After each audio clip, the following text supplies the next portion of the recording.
Mummy నాకు డబ్బులు ఇవ్వ, కొత్త బొమ్మ కొనుక్కుంటా. కొత్త బొమ్మలు ఇంకెందుకమ్మా, ఇంట్లో చాలా ఉన్నాయి కదా, ఆ బొమ్మతో ఆడుకోవచ్చు మీరు.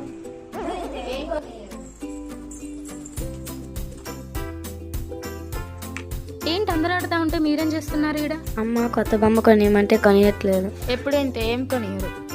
టిప్పు ఈ బొమ్మ నాకు ఇస్తావా? అబ్బా కష్టపడి సాధించుకున్నా, నేను ఎందుకు ఇస్తా? చూసారా, టిప్పును బొమ్మ అడిగితే అసలు ఇవ్వనివ్వలేదు.